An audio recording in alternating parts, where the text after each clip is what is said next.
Baik, Assalamualaikum warahmatullahi wabarakatuh. Selamat pagi, selamat siang, dan selamat malam. Kami dari kelompok 9 akan menjelaskan terkait isu deforestasi dan dampaknya. Namun sebelum memulai, izinkan kami untuk memperkenalkan anggota kelompok kami terlebih dahulu. Boleh next slide?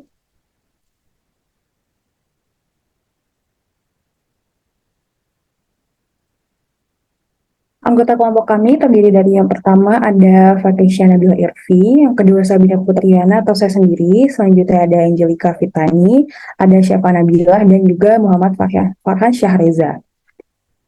Lanjut. Baik, di sini saya akan menjelaskan terkait definisi deforestasi. Dalam perspektif ilmu kehutanan, deforestasi ini dimaknai sebagai situasi hilangnya tutupan hutan beserta atributnya yang berimplikasi pada hilangnya struktur dan fungsi hutan itu sendiri. Pemaknaan ini diperkuat oleh definisi deforestasi yang dituangkan dalam Peraturan Menteri Kehutanan Republik Indonesia Nomor P30 tahun 2009 tentang tata cara pengurangan emisi dan deforestasi dan degradasi hutan atau REDD, yang dengan tegas menyebutkan bahwa deforestasi adalah perubahan secara permanen dari areal berhutan menjadi tidak berhutan yang diakibatkan oleh kegiatan manusia. Untuk payung hukum isu deforestasi, dewasa ini peranan perusahaan multinasional dalam perekonomian amatlah menonjol. Hal ini dapat dilihat dari kemampuannya dalam menguasai produksi dan distribusi di setiap negara. Akibat dari pacuan untuk mencari keuntungan yang sebesar-besarnya, perusahaan multinasional ini menimbulkan kecenderungan untuk merusak tempat beroperasinya yang khususnya terjadi di negara-negara berkembang. Menyadari bahwa masalah ini merupakan masalah yang kompleks dan memerlukan penyelesaian yang lebih terarah, maka sangat penting diadakan kepastian dan efektivitas hukum dalam menanggulangi masalah deforestasi lingkungan oleh perusahaan multinasional. Di Indonesia sendiri, kita punya Undang-Undang Nomor 41 tahun 1999, ada Undang-Undang Nomor 18 tahun 2013, ada Peraturan Menteri Kehutanan Nomor P30 tahun 2009, dan ada Instruksi Presiden Nomor 10 tahun 2011. Untuk internasional ini, secara umum terdapat hukum lingkungan internasional yang berisi aturan-aturan hukum internasional publik yang berupa aturan substansif, prosedural, dan institusional yang dibentuk dengan tujuan untuk melindungi lingkungan, membentuk kerjasama antara negara dalam bidang lingkungan, dan juga mencegah serta menyelesaikan konflik antar negara yang berhubungan dengan permasalahan lingkungan. Selanjutnya ada Konvensi PBB mengenai keanekaragaman hayati pada tahun 1992.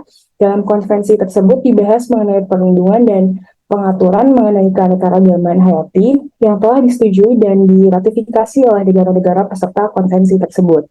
Disebutkan bahwa tanggung jawab negara untuk menjaga dan melindungi lingkungan hidup dari segala upaya yang membahayakan lingkungan hidup itu sendiri, seperti deforestasi hutan oleh kegiatan MNC.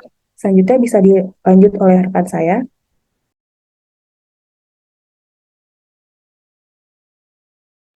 Selanjutnya adalah deforestasi sebagai akibat dari aktivitas pelaku industri. Yang pertama adalah perkebunan skala besar. Perkebunan skala besar menjadi salah satu penyebab terjadinya deforestasi di Indonesia atau dunia. Pembukaan lahan dilakukan untuk menanam kelapa sawit atau produk lain dalam skala yang besar. Yang kedua adalah perkebunan skala kecil. Perkebunan skala kecil juga bisa menjadi penyebab deforestasi. Biasanya perkebunan ini dijalankan oleh masyarakat atau sekelompok orang yang hidup di sekitar hutan tersebut. Yang ketiga adalah industri penebangan kayu. Penebangan liar atau illegal logging menyumbang cukup banyak pada angka deforestasi di Indonesia dan juga dunia.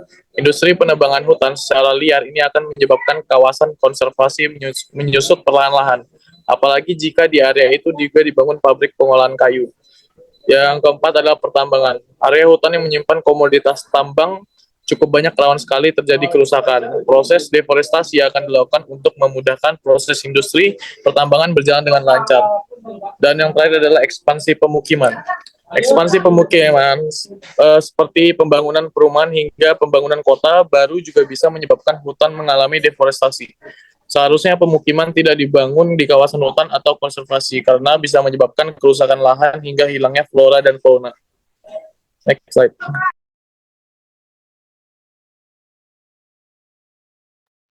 Selanjutnya ada kerusakan akibat deforestasi, di mana areal hutan yang semakin berkurang tentunya menjadi penyebab punahnya berbagai jenis spesies yang menyebabkan berbagai dampak termasuk menimbulkan efek gas rumah kaca. dan juga pemanasan global terjadi karena akibat dari kebakaran hutan yang sering terjadi. Sehingga deforestasi ini berpengaruh sangat besar terhadap perubahan iklim yang berkaitan dengan karbon-karbon yang ada di udara dan pada tanah gambut. Jika kehilangan pohon di atasnya, maka akan melepaskan karbon yang tersimpan ke udara.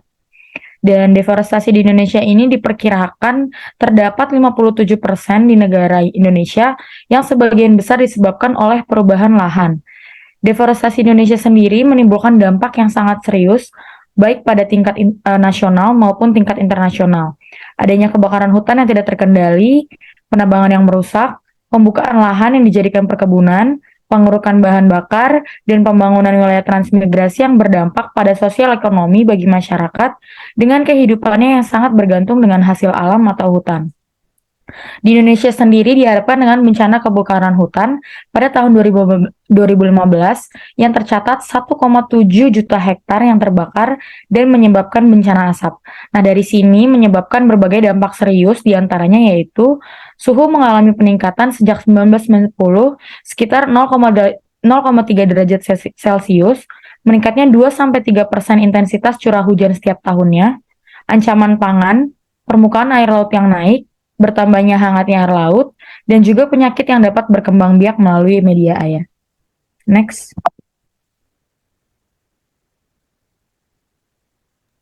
Selanjutnya ada tindakan atau langkah untuk mengatasi isu deforestasi. Yang pertama ada pemulihan lahan terdegradasi. Di Indonesia sendiri banyak pembukaan hutan pertanian serta lahan gambut. Hal tersebut merupakan salah satu penyebab deforestasi di Indonesia. Hasil analisis World Resource Institute menyarankan untuk mengarahkan pembangunan pertanian tersebut ke beberapa lahan terbuka yang memiliki keanekaragaman hayati dan rendah karbon dioksida serta dikelola secara tepat.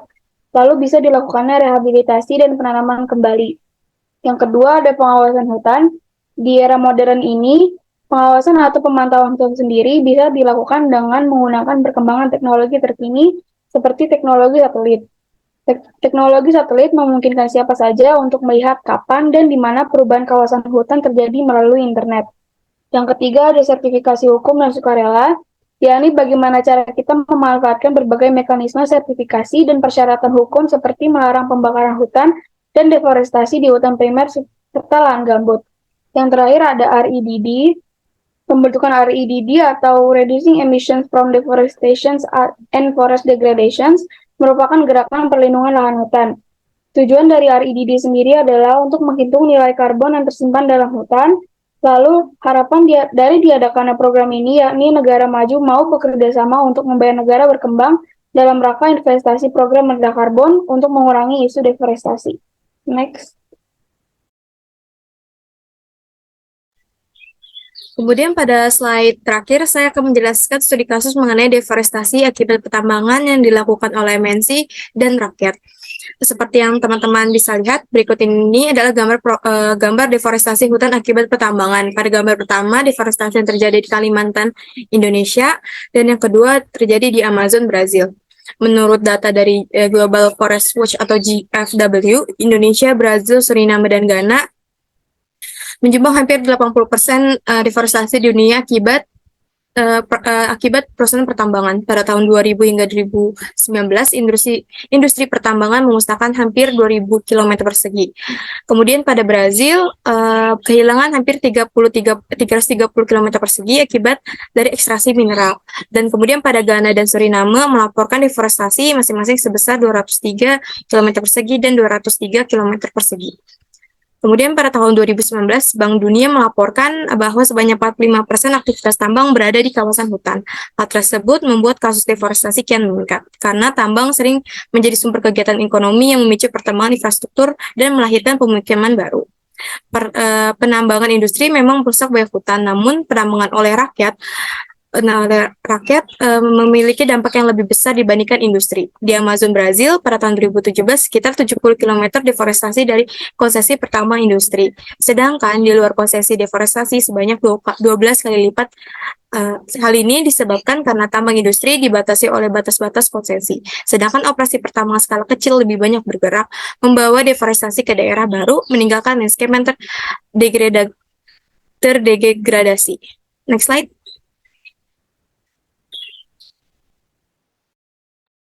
Baik, sekian penjelasan dari kelompok kami. Kurang lebihnya mohon maaf dan terima kasih atas perhatiannya. Wassalamualaikum warahmatullahi wabarakatuh.